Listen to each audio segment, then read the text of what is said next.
حي على الفلاح. وقل رب زدني علما.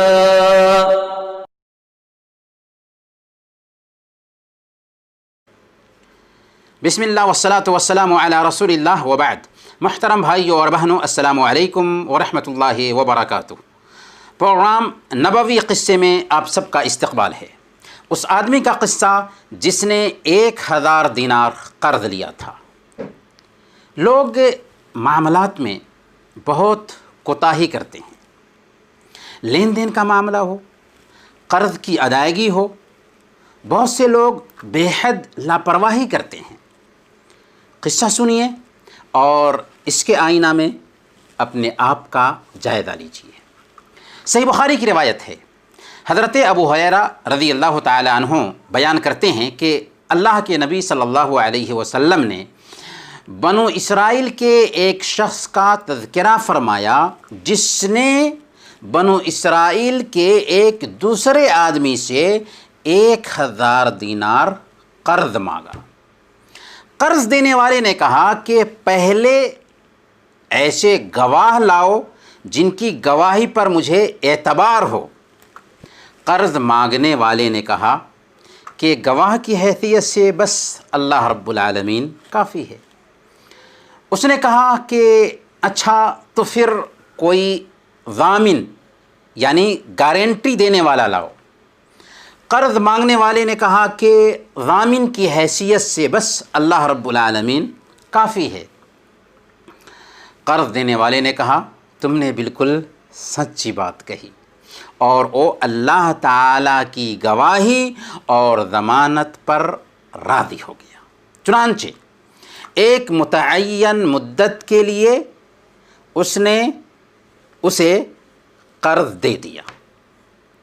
یہ صاحب قرض لے کر دریائی سفر پر روانہ ہوئے اور پھر اپنی ضرورت پوری کر کے کسی سواری یعنی کشتی وغیرہ کی تلاش کی تاکہ دریا پار کر کے متعینہ مدت تک قرض کی ادائیگی کرنے کے لیے قرض خواہ کے پاس جا کر کے پہنچ سکے اور ان سے جس رقم کی ادائیگی کی مدت طے ہوئی تھی اس مدت میں قرض کی ادائیگی بھی کر سکے. لیکن ان کو سواری نہیں ملی.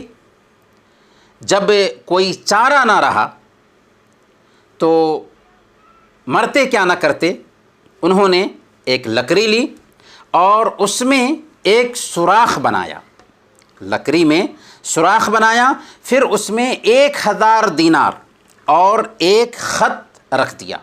سوراخ میں 1000 دینار ڈالا اور ایک خط رکھ دیا اس مضمون کا کہ قرض لینے والے کی طرف سے قرض دینے والے کی طرف یہ دینار بھیجے جا رہے ہیں، اور اس کا منہ بند کر دیا اور اسے دریا پر لے کر کے آئے اور پھر اللہ رب العالمین سے گزارش کی، اے اللہ تو خوب جانتا ہے کہ میں نے فلاں شخص سے 1000 دینار قرض لیا تھا. اس نے مجھ سے ضامن مانگا تو میں نے کہا تھا کہ ضامن کی حیثیت سے اللہ تعالیٰ کافی ہے. او تجھ پر راضی تھا. اس نے مجھ سے گواہ مانگا تو اس کا بھی جواب میں نے یہی دیا تھا کہ اللہ تعالیٰ گواہ کی حیثیت سے کافی ہے، تو وہ تجھ پر راضی ہو گیا تھا. اور تو جانتا ہے کہ میں نے بہت کوشش کی کہ کوئی سواری مل جائے جس کے ذریعہ میں اس کا قرض متعینہ مدت پر ادا کر سکوں، لیکن مجھے اس میں کامیابی نہیں مل سکی. اس لیے اب میں اس کو تیرے سپرد کرتا ہوں کہ تو ہی اس تک پہنچا دے. چنانچہ اس نے وہ صندوق کی شکل میں جو لکڑی تھی اور جس میں رقم اس نے رکھا تھا اور پھر خط بھی رکھا تھا، دریا میں اسے بہا دیا، اس یقین کے ساتھ کہ اللہ تعالیٰ اس امانت کو ضائع نہیں کرے گا. اب وہ دریا میں تھی اور وہ شخص واپس آ چکا تھا. اگرچہ اس کو فکر ستا رہی تھی کہ کسی طرح جہاز ملے جس کے ذریعہ وہ شہر جا سکے۔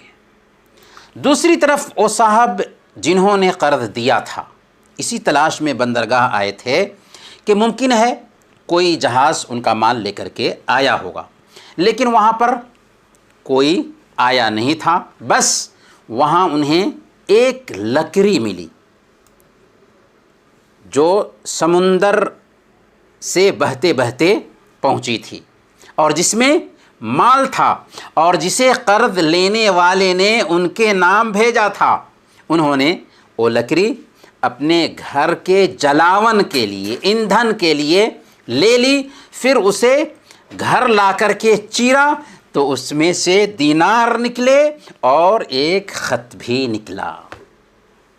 کچھ دنوں بعد وہ صاحب یعنی قرض لینے والے جب اپنے وطن پہنچے تو قرض خواہ کے یہاں آئے، قرض دینے والے کے پاس آئے اور دوبارہ 1000 دینار ان کی خدمت میں پیش کرتے ہوئے کہا کہ اللہ کی قسم میں تو برابر اسی کوشش میں لگا رہا کہ کوئی جہاز ملے تو تمہارے پاس تمہارا مال لے کر کے پہنچوں، لیکن مجھے اپنی کوشش میں کامیابی نہ مل سکی اور میں نہ پہنچ سکا، تاخیر ہو گئی۔ یہ سن کر قرض خواہ نے یعنی قرض دینے والے نے پوچھا، اچھا یہ بتاؤ کوئی چیز تم نے میرے نام بھیجی تھی؟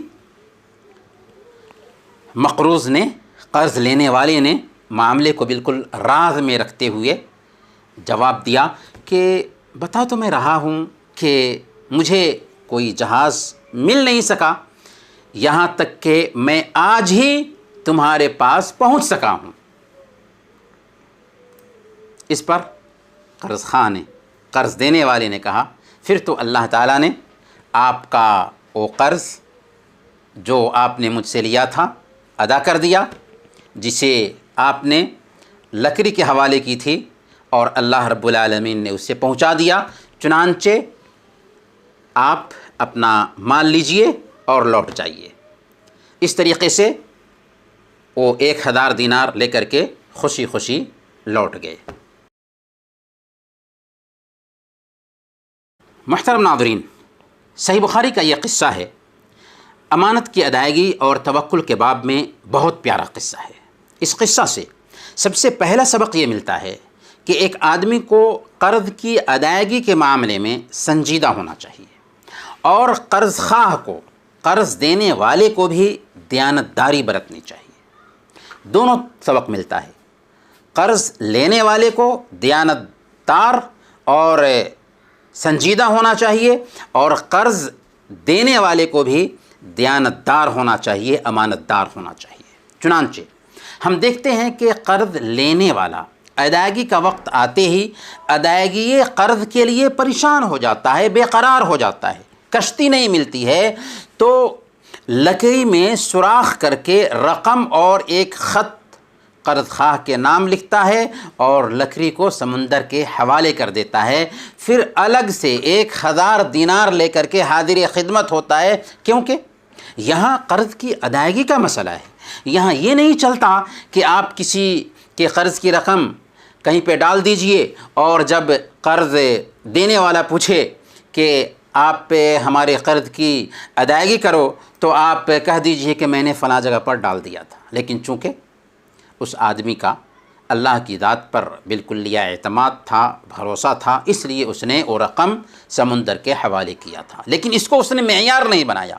ادائیگی کرنے کے لیے اضافی طور پر 1000 دینار لے کر قرض خواہ کے پاس پہنچا اور معذرت کرتے ہوئے یہ کہنے لگا کہ جب سے ادائیگی کی تاریخ آئی ہے تب سے میں قرض کے حوالے سے بہت فکر مند تھا، پریشان تھا، لیکن مرتا کیا نہ کرتا، سواری ہی نہیں مل رہی تھی اور ابھی سواری ملی، چنانچہ میں تیری رقم لے کر کے حاضر ہوا ہوں، اسے قبول کرو۔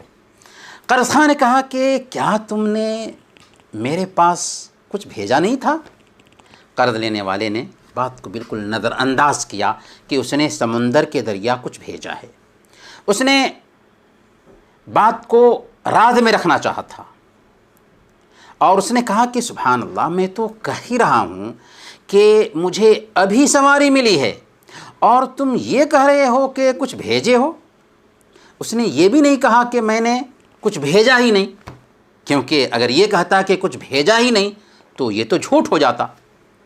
تب قرض دینے والے نے کہا ارجع بمالک راشدا قد ادى اللہ عنک، اپنا مال لے کر کے لوٹ جاؤ، اللہ تعالیٰ نے تیری طرف سے مال کی ادائیگی کر دی۔ حالانکہ اس کے لیے ممکن تھا کہ لکڑی سے ملی ہوئی رقم کا انکار کر دیتا۔ سبحان اللہ، کیسی دیانتداری ہے قرض خواہ کی بھی اور قرض لینے والے کی بھی، کہ قرض لینے والا سنجیدہ دکھ رہا ہے ادائیگی میں، اور قرض دینے والا قرض کی رقم پانے کے بعد انکار نہیں کر رہا ہے۔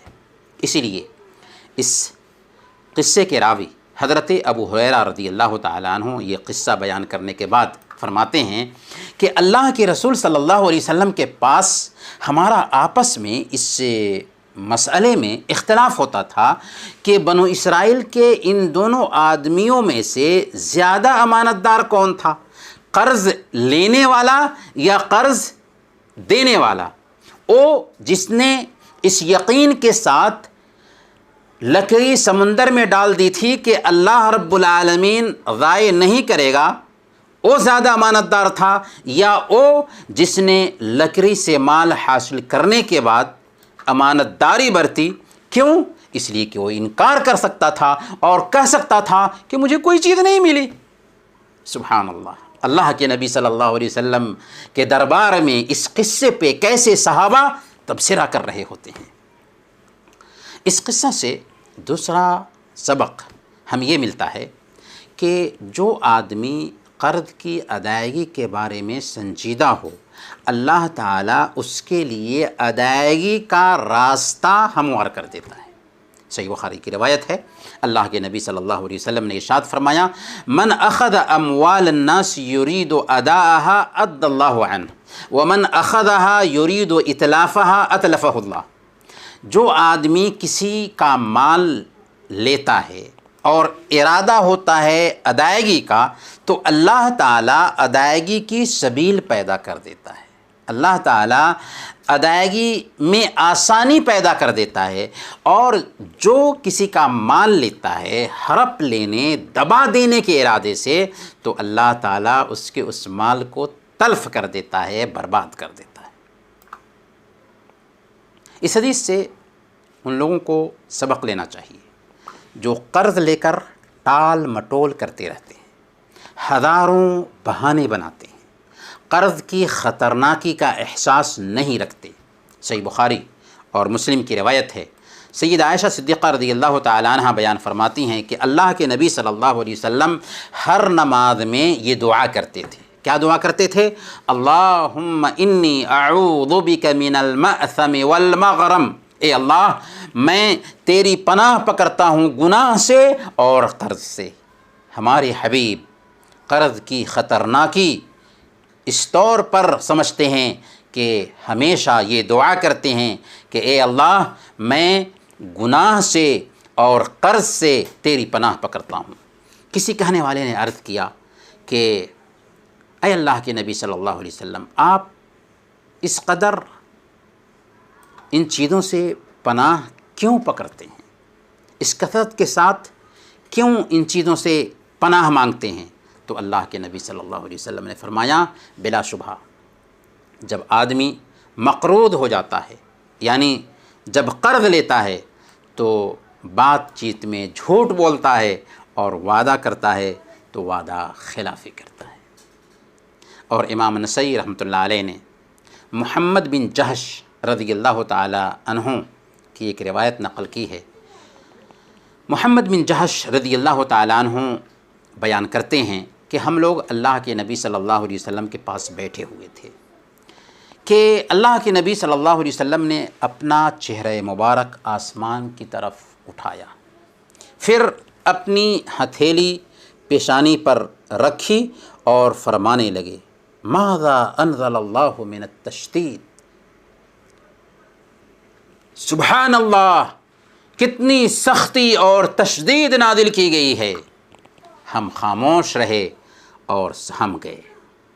اور جب دوسرے دن ہم نے اللہ کے نبی صلی اللہ علیہ وسلم سے پوچھا کہ اے اللہ کے نبی صلی اللہ علیہ وسلم، وہ کون سی سختی اور تشدید تھی جو نازل کی گئی تھی؟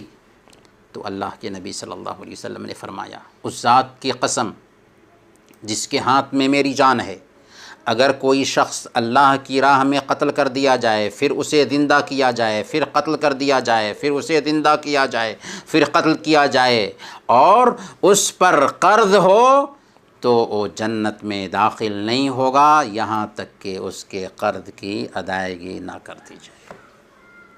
یہ ہے سختی قرض کی۔ اور اللہ کے نبی صلی اللہ علیہ وسلم نے ایسے شخص کی جنازہ کی نماز نہیں پڑھائی تھی جس کے ذمہ 2 دینار قرض تھے، یہاں تک کہ حضرت ابو قتادہ رضی اللہ تعالیٰ عنہ نے اس قرض کی ادائیگی اپنے ذمہ نہ لے لی، تب اللہ کے نبی صلی اللہ علیہ وسلم نے ان کے جنازہ کی نماز ادا فرمائی۔ اور جب دوسرے دن حضرت ابو قتادہ رضی اللہ تعالیٰ عنہ سے ملاقات ہوئی تو اس قرض کے بارے میں پوچھا، اور جب انہوں نے بتایا کہ انہوں نے ادائیگی کر دی ہے تب آپ نے فرمایا الآن بردت علیہ جلدہ، اب اس کی چمڑی ٹھنڈی ہوئی ہے۔ اس لیے قرض کے معاملے کو معمولی نہ سمجھیں۔ سنن ترمذی کی روایت ہے، اللہ کے نبی صلی اللہ علیہ وسلم نے ارشاد فرمایا نفس المؤمن معلقۃ بدینہ حتی یقضی عنہ، مومن کی جان اس کے قرض کی بنا پر لٹکی رہتی ہے، معلق رہتی ہے یہاں تک کہ اس کا قرض ادا کر دیا جائے۔ اس لیے قرض کے معاملے میں ایک بندے کو سنجیدہ بننا چاہیے۔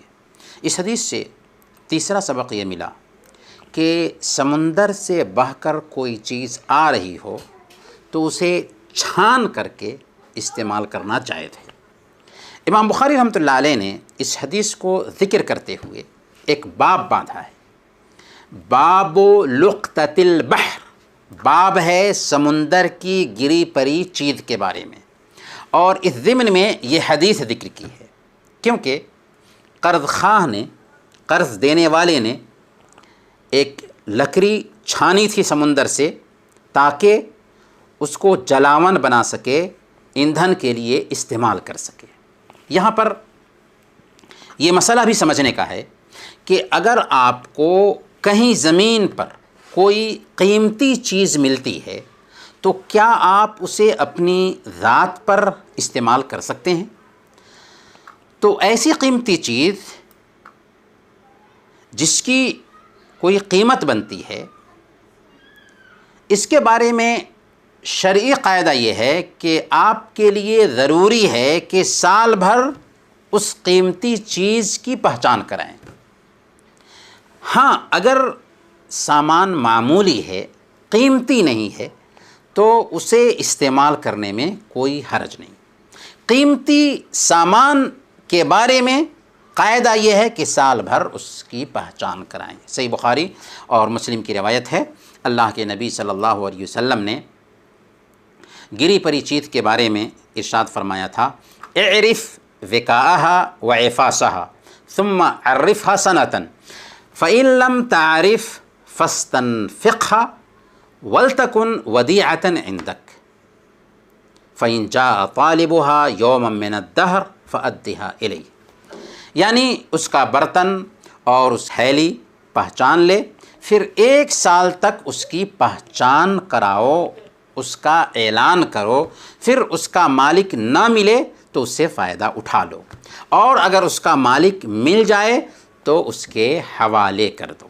محترم ناظرین، انہی چند کلمات کے ساتھ ہم آپ سے رخصت ہوتے ہیں، اس امید کے ساتھ کہ ہم قرض کی نزاکت کو سمجھیں گے اور اس بارے میں جو وعید آئی ہے پہلی فرصت میں اسے سامنے میں رکھتے ہوئے قرض کی ادائیگی کریں گے تاکہ ہم آخرت کی ذلت اور رسوائی سے بچ سکیں، ورنہ کل قیامت کے دن ہمیں قرض خواہ کو اپنی نیکیاں دینی ہوں گی۔